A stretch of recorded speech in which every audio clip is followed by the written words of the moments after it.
ഈശോ മിശിഹായിക്ക് സ്തുതിയായിരിക്കട്ടെ.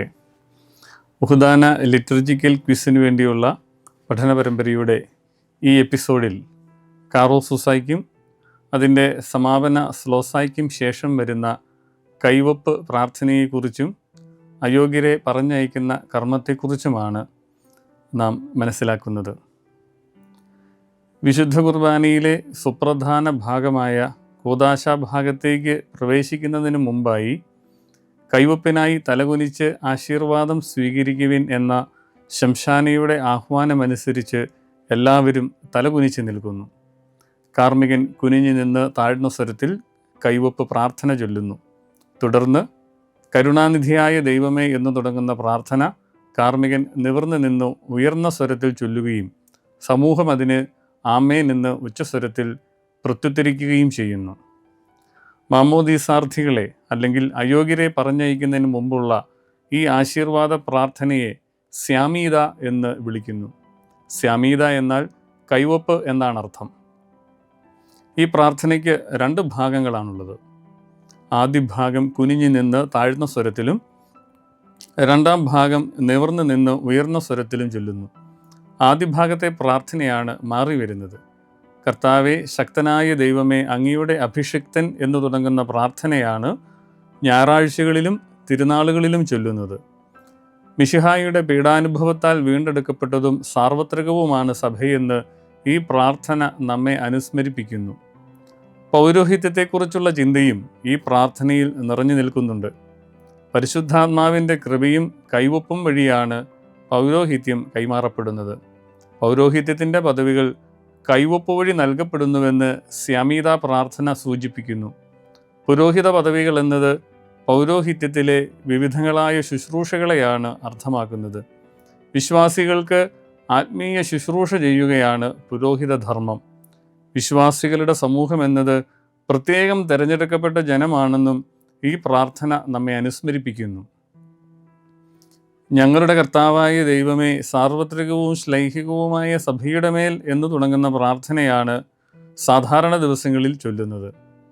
സാർവത്രികവും ശ്ലൈഹികവുമായ സഭയുടെ മേൽ ദൈവകാരുണ്യത്തിൻ്റെ വലങ്കൈ നീട്ടണമെന്നും സഭയെ സകല വിപത്തുകളിൽ നിന്നും സംരക്ഷിക്കണമെന്നും പുരോഹിതരെ ദൈവസന്നിധിയിൽ ശുശ്രൂഷ ചെയ്യാൻ യോഗ്യരാക്കണമെന്നുമാണ് ഈ പ്രാർത്ഥനയുടെ ഉള്ളടക്കം. രണ്ടാമത്തെ ഭാഗത്തുള്ള പ്രാർത്ഥന കാർമ്മികനെയും വിശ്വാസികളെയും ലക്ഷ്യമാക്കിയുള്ളതാണ്. നീതിയുടെ പ്രവൃത്തികളാൽ ദൈവത്തെ പ്രീതിപ്പെടുത്താനും ദൈവത്തിന് സ്തുതിയും ബഹുമാനവും കൃതജ്ഞതയും ആരാധനയും എപ്പോഴും സമർപ്പിക്കാനും തങ്ങളെ യോഗ്യരാക്കണമെന്നാണ് വിശ്വാസികളുടെ പ്രതിനിധിയായി കാർമ്മികൻ ദൈവത്തോട് അപേക്ഷിക്കുന്നത്.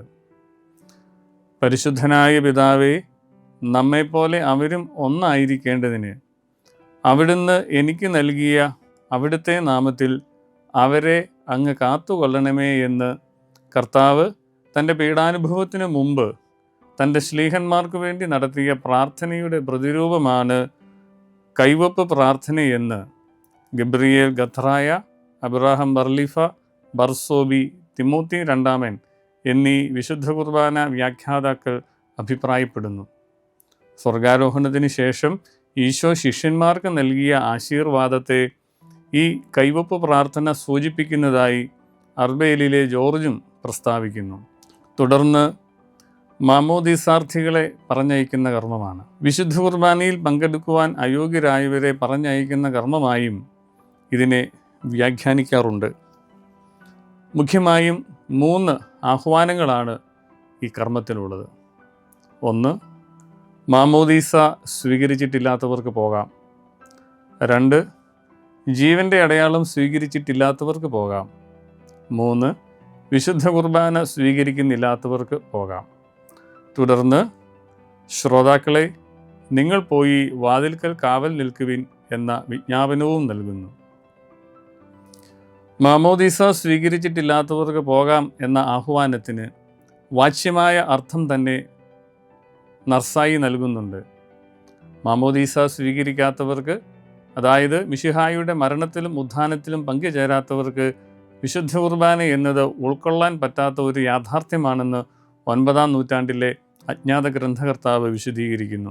ജീവൻ്റെ അടയാളം റുഷ്മാദ് ഹയ്യെ സ്വീകരിച്ചിട്ടില്ലാത്തവർക്ക് പോകാം എന്ന ആഹ്വാനത്തെ സഭാപിതാവായ നർസായി വിശദീകരിക്കുന്നത് ഇപ്രകാരമാണ്: പാഷണ്ഡതയുടെ വികലമായ മഹത്വത്തെ ഓർത്ത് അനുതപിക്കുകയും തിരികെ വരികയും ചെയ്ത എല്ലാവരും മുദ്ര വയ്ക്കപ്പെടുന്നതുവരെ സഭയുടെ രഹസ്യങ്ങളിൽ പങ്കുചേരരുത്. തൻ്റെ വിശ്വാസത്തെ ത്യജിച്ച് വീണ്ടും പഴയ അവസ്ഥയിലേക്ക് തിരികെ പോയവർ ഉറുഷ്മ വഴി പാപമോചനം നേടുന്നതുവരെ സഭാരഹസ്യങ്ങളിൽ പങ്കുചേരരുത്. ഒരിക്കൽ വിശ്വസിക്കുകയും മാമോദീസ സ്വീകരിക്കുകയും ചെയ്തവരാണെങ്കിലും വിശ്വാസത്തിനും സഭയുടെ ചൈതന്യത്തിനും നിരക്കാത്ത വിധത്തിൽ ജീവിച്ചതുവഴി വിശുദ്ധ കുർബാന ആചരണത്തിൽ നിന്ന് പുറത്താക്കപ്പെട്ടവരുണ്ട്. ഇങ്ങനെയുള്ളവരെ നെറ്റിയിൽ തൈലം പൂശിയാണ് സഭയിലേക്ക് വീണ്ടും സ്വീകരിച്ചിരുന്നത്. ഈ തൈലം പൂശലാണ് ജീവൻ്റെ അടയാളം എന്നതുകൊണ്ട് അർത്ഥമാക്കുന്നത്. ഇത് സ്വീകരിക്കാത്തവർ ദിവ്യരഹസ്യങ്ങളിൽ സംബന്ധിക്കുവാൻ പാടില്ല. നീതിമാന്മാരോടൊപ്പം വിശുദ്ധ സ്ഥലമായ പറുദീസായിൽ പ്രവേശിക്കുന്നതിൽ നിന്ന് അയോഗ്യരായവർ വേർതിരിക്കപ്പെടുകയും പുറത്താക്കപ്പെടുകയും ചെയ്യുമെന്ന് ഈ ആഹ്വാനം സൂചിപ്പിക്കുന്നതായി ഗബ്രിയേൽ ഖത്തറായ പ്രസ്താവിക്കുന്നു.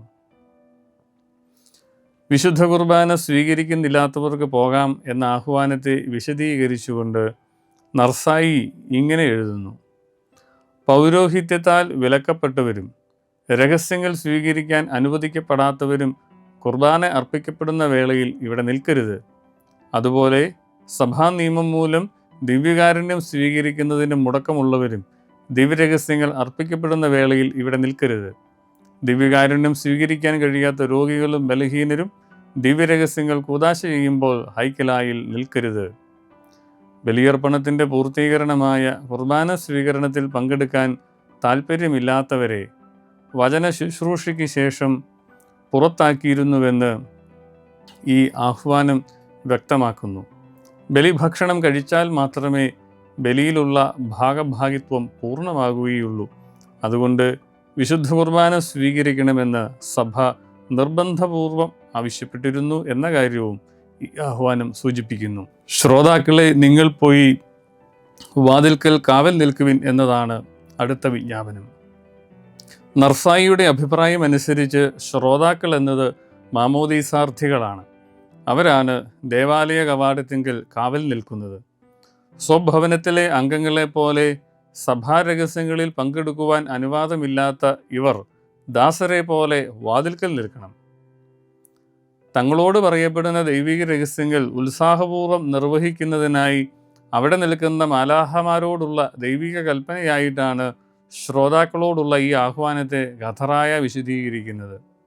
അർബേലിലെ ജോർജിൻ്റെ അഭിപ്രായമനുസരിച്ച് ശ്രോതാക്കൾ എന്നത് മാലാഹമാരുടെ മധ്യസഭയായ സബഡീക്കന്മാരെ സൂചിപ്പിക്കുന്നു.